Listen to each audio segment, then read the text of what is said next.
Hey guys, welcome back to Candid Cinema. I'm Amanda, otherwise known as AMX NDA Reviews on Twitter, Instagram, and Letterboxd. If it's your first time stopping by the channel, I do movie reviews, a sprinkle of television reviews, Oscar coverage, and of course, some ranking videos. So if you guys like my content from here on out, please like, subscribe, and comment. I could talk about movies all day, and that's what I would love to do with you guys. So let's get into it. I'm back. I know it's been a while. I had to deal with some personal matters, but I tried to watch as much as I could. Guys, we had the best year since I think 2016 or 17. I think 2016 for comic book movies. We had amazing superhero films come out this year, and I can't believe we have seven superhero films, seven comic book movies that really gave us so much comfort during this year. And I'm going to rank them. I'm really sorry for the ranking that I'm about to give you guys, but it needs to be done. It needs to be done. So coming in at number 7, I have Chloe Zhao's Eternals. Now, I know that everyone went back and forth with this, and there were arguments online. It just did not resonate with me. I did not connect to these characters. I felt that the disjointed storyline just did not really work because each time we were sitting with something interesting, it would pluck us out and take us back in time in order for us to kind of connect to these characters. That's what they were trying to do instead of just living in the present moment, because they have lived for like thousands of years, as we've seen. So it was a bit difficult to get into it. The editing wasn't that great, but I do have to commend Chloe Zhao for taking these gods and really grounding them. And she's someone who just knows how to give that human element, that humanistic lens of the worldview. And I think that she did a great job with these characters. I just wish it was structured a bit differently.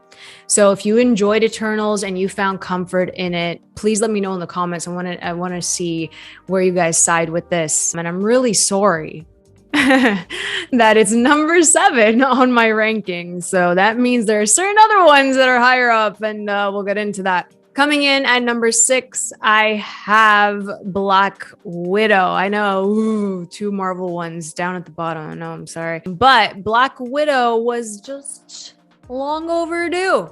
It didn't really mesh with the Phase 4 vibe that we were going with. Yes, it's very character heavy. I understand that. We need to see Natasha and kind of get a feel of Yelena and their connection. I understand the whole family dynamic, and it was great. It was so much fun. But I didn't connect with it. It did drag a bit. There were some things that I wish they did differently, especially for Nat. But the takeaway from this movie is that we have Yelena Belova, Queen of Phase 4. I don't care what anyone says. Florence Pugh can do no wrong. I need 50 more films starring her. She just brings so much charisma, as we saw in Hawkeye. I enjoyed some things about Black Widow. I didn't technically dislike it that much. I had a lot of fun watching it just because it's Nat. And she is important. And I just think that this should have come out after Avengers or Iron Man 2. We keep saying it. It is the position, the placement of Black Widow. So coming in at number 5, I'm scared to say this. I'm really scared to say this because it's everyone hates him. Everyone doesn't understand what they were trying to do with Venom 2, Let There Be Carnage. So that's coming in at number 5. I know it's coming in at number 5, but I loved it. I think that it just got wackier and crazier. And I love what Andy Serkis did with this, and to make it feel like a romance between Eddie Brock and the symbiote and Venom. It makes complete sense. Why wouldn't you make them fight as lovers do and quarrel and all of that? So I think that their relationship is incredibly misunderstood, but we have to understand the character of Venom. He's it's just like dumb, campy stuff. And I think that if you really play off of that, it works for what it is. Like for me, it's like, this is the movie that we got and I had fun with it. Did I laugh until I cried? I did.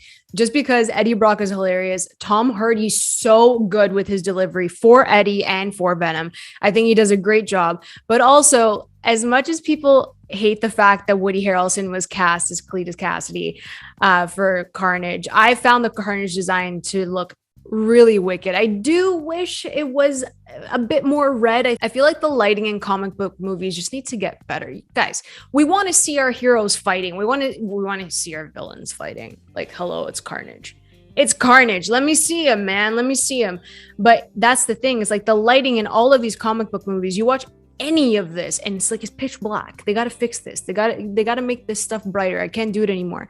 So I love the character design for Venom, for Carnage. I love both of them. But you know what? For what it was, like I keep saying, Woody Harrelson was fun.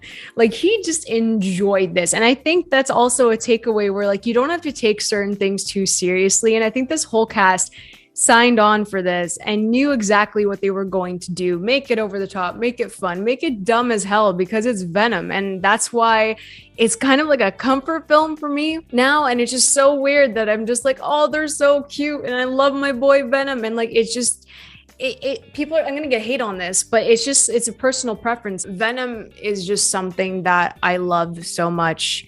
Puts a big fat smile on my face because he's so lovable. Who knew that we would like love Venom? I love it. I love it. And I love Tom Hardy. I love that Andy Serkis had some fun. And I really would love to see him direct the third one. It'd be great. So coming in at number 4, a film that realistically didn't really need to be made. I could have done without another Suicide Squad film. And, I was pleasantly surprised with this. It is a James Gunn film, so I don't know why I was too surprised with it. It did give off heavy Guardians of the Galaxy vibes. And that's like in my top 5 Marvel movies of all time. So good. Did give off that vibe. I would have rather have like an entirely fresh cast. Like I think that like Margot Robbie as Harley Quinn was severely underused in the Suicide Squad, and it really bothered me. They kind of dumbed down her character. I didn't vibe with it. And she felt so disjointed from the rest of, the squad. And like, she knew Captain Boomerang, she knew Rick Flag. How are you not having them as their own trio because they have a previous connection from the other film? So this is technically like a sequel, reboot, whatever you want to call it. I just think it should have just been like fresh faces. And that's, it falls at number 4 because I had a lot of fun watching it. It's one of my first IMAX films, but after my certain lockdown of feeling comfortable enough to go, that was my first IMAX viewing and I had a freaking blast with it. It was so much fun. My expectations were so low with the Suicide Squad, but it was great. And Idris Elba as Bloodsport, like, where is his show? I don't really care about Peacemaker. I've said him multiple times. I think he's one of the most boring and uninteresting characters. And I don't think we need a prequel. The trailers don't look that good for HBO Max, to be perfectly honest. That's just my opinion. I think I'm going to watch the pilot to see how it is, but I'm not really entirely sold on it. I think Idris Elba as Bloodsport, and let's get Will Smith back as Deadshot. Why not? Put them together. I think that would just be it'd be a glorious day. So now the top 3 are coming. You kind of see where it's going because there's only 7. It's really not that hard. So coming in at number 3, I have Destin Daniel Cretton's Shang-Chi and the Legend of the Ten Rings. I love this movie. So I love the fight choreography. I think the martial arts element in this was just done beautifully. I love the family dynamic. It was really fun to see Xiaoling and Shang-Chi together and kind of struggle with that. I love Awkwafina in this. It's the first time in a while where I actually vibed with her character. I kind of love that like Katie and Shang-Chi have this like platonic relationship, but it's teetering, but I really enjoy the love and respect. And also like the work ethic that is shown in Shang-Chi. I thought that was really powerful as well. Simu Liu, you're a star, baby. You're from here. You're from Canada. And that just warms my heart that you're going to be a major player in the MCU moving forward. It's great. And also shout out to Tony Leung because Wenwu is one of my favorite characters in the MCU.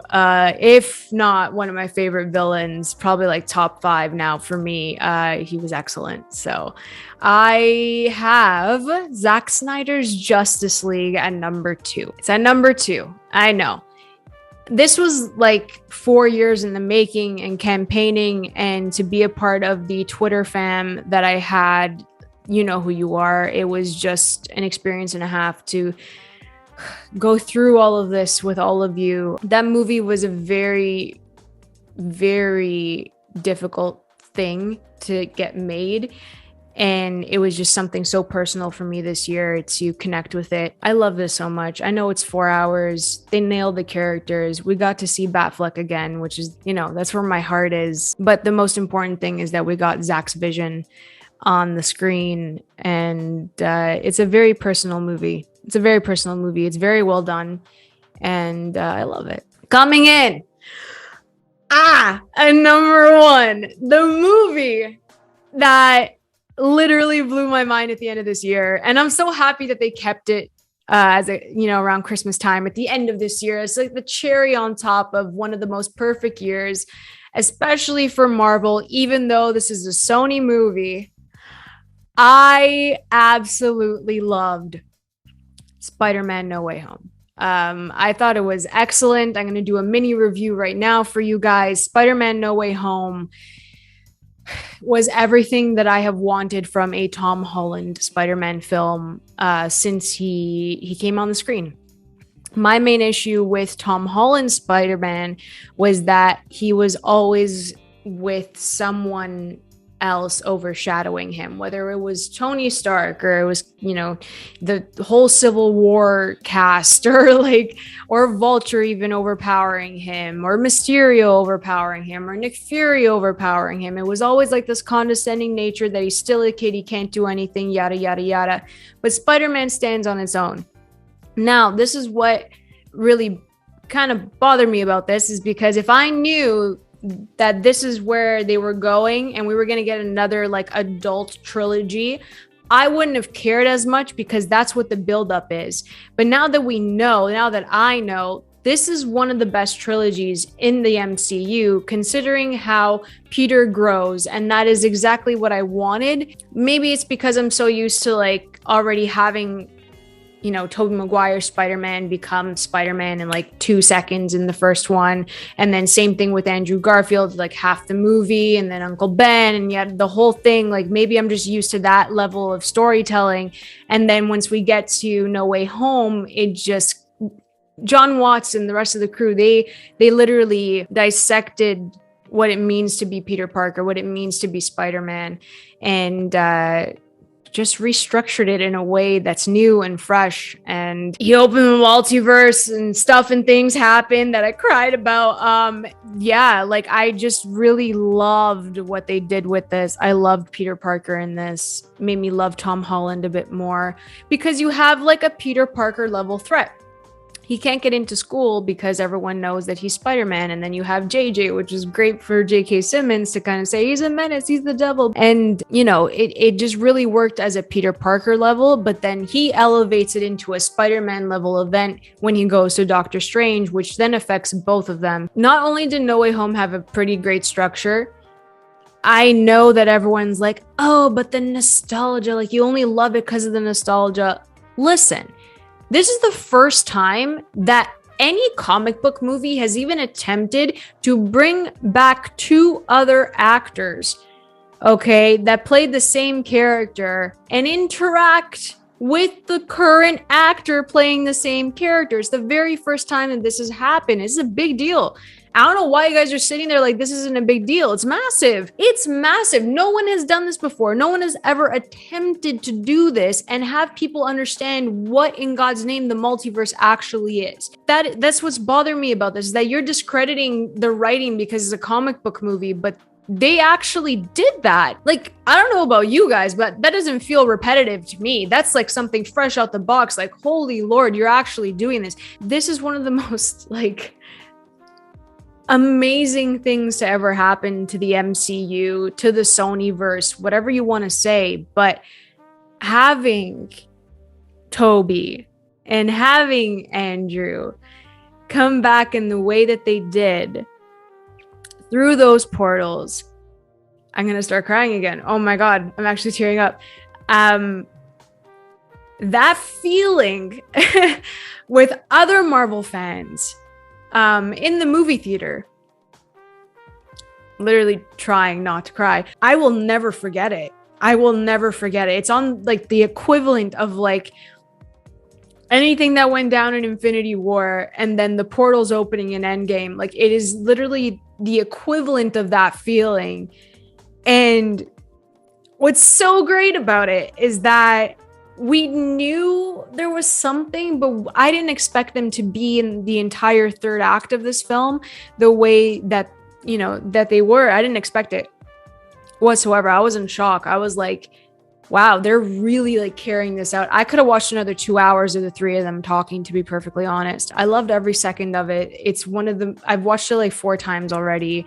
It's just so good. And it is the #1 comic book movie this year. Everything about this movie, every single issue that I've had in Homecoming, that I've had in Far From Home, was fixed in No Way Home. And I'm beyond excited to see what happens in the college years, because he's finally Spider-Man, and that suit at the end that he makes, absolutely beautiful. And I just can't wait to see more of him. That's my mini review of Spider-Man No Way Home. I can talk about it for hours. I did talk about it for hours over at like Rang Geekness and the Geeks of the Round Table.